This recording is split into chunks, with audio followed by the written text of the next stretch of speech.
we're going to spend a little bit of time talking about the idea of evaluating the fit of a predictive model.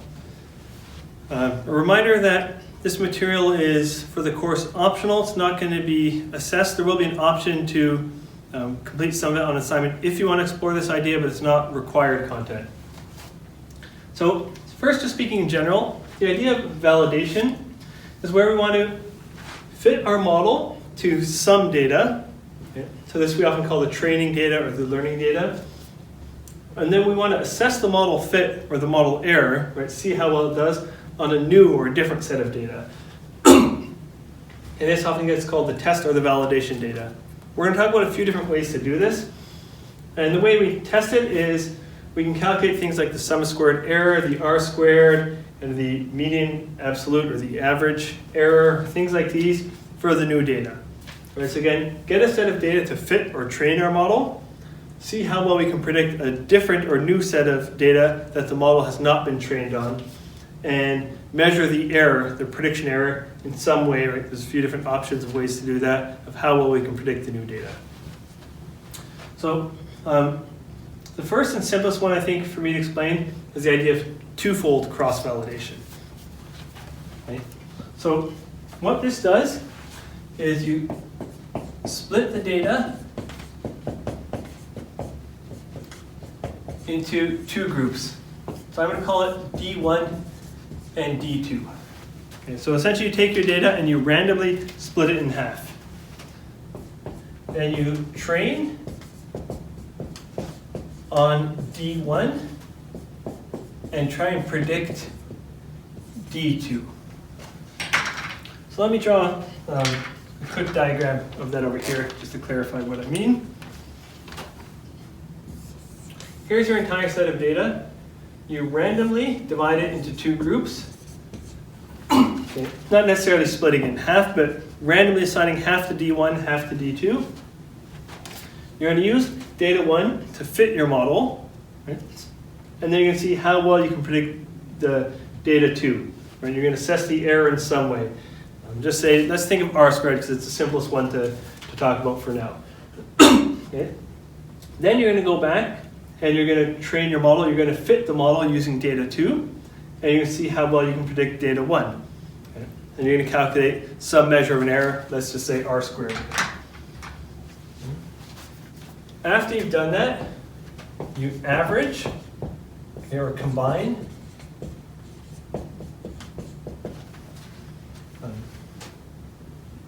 results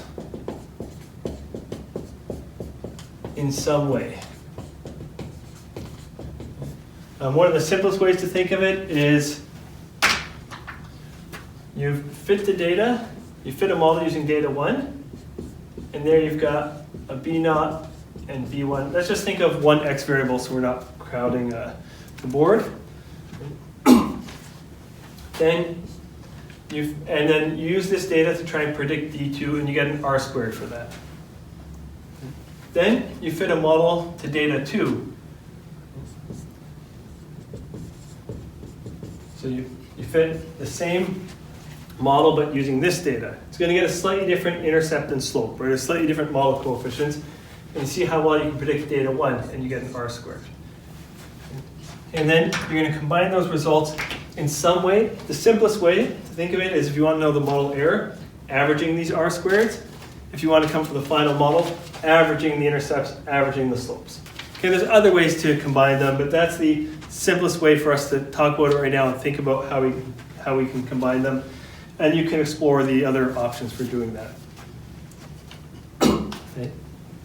Kfold cross-validation is the exact same concept,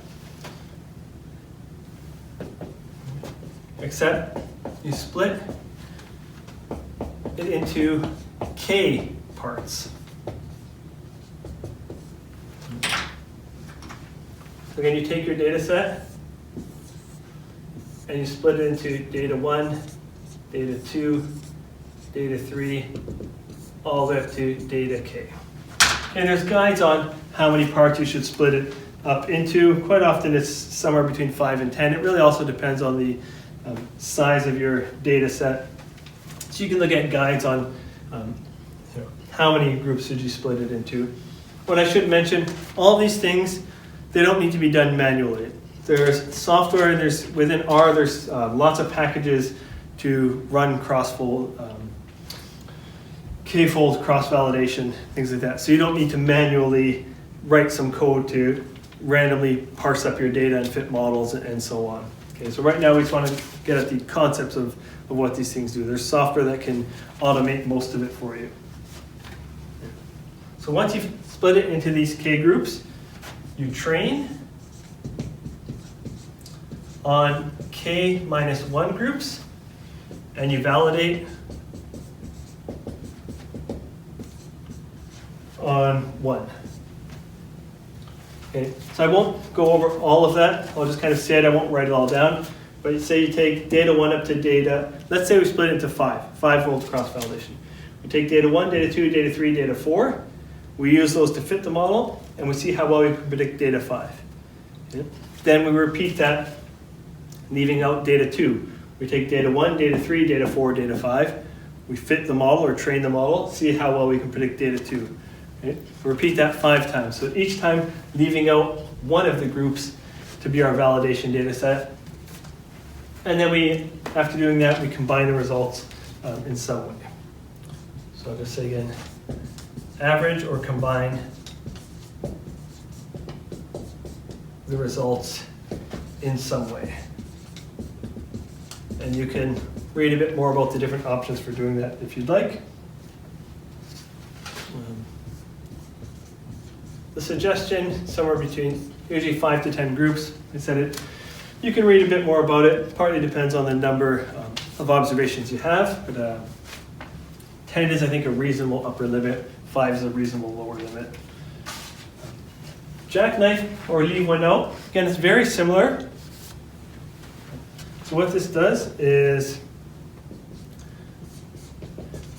leave out, as you can guess by the name, leave one out. Leave out one observation. Train on all but the one.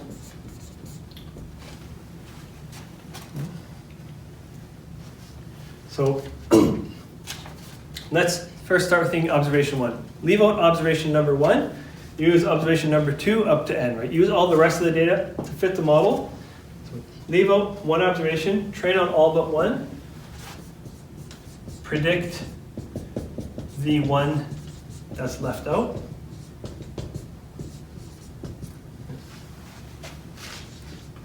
So leave out observation 1, fit the data to all the observations except person 1. See how well you can predict person number 1, and then repeat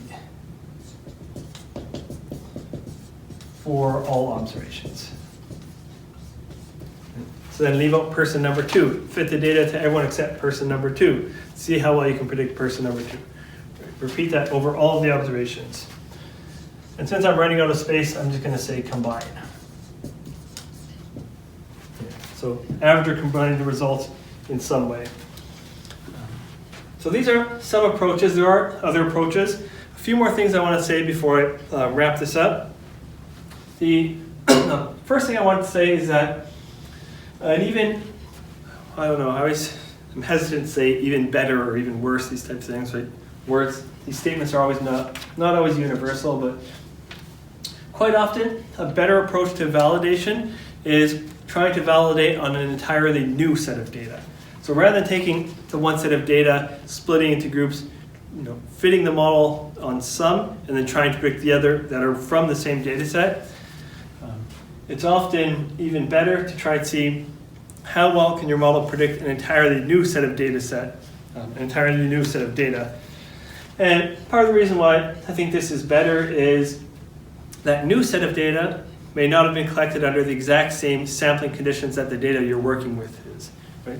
When you take a data set and split it into groups, even though you're training on data 1 and trying to predict data 2, these data 1 and data 2 have come from the same data set. Right? Everything about them, the observations are different, but the way they were collected, the population they came from, and so on, is all the same. So trying to validate on entirely new sets of data is going to make your model a bit more robust. And the final thing I wanted to say was Topics like these, validation of models and building prediction models, are often covered much more extensively in a course like this, a generalized linear models course that's offered through a statistics department, right, where they're dealing much more often with experimental data and building predictive models. Quite often in public health, we're working with observational data and trying to estimate effect sizes, right? What are effects of exposures on health outcomes and things like these. And also topics like these are covered much more extensively in courses that cover a similar set of topics, but through the lens of things like machine learning. Okay, so if you want to explore these a bit more, taking a similar course, a generalized linear models course, or finding course content on GLMs that's through a stats department or through like a stats department course or through a machine learning course is going to cover a lot more of this material. Stick around, guys. There's more to see, and please stay safe.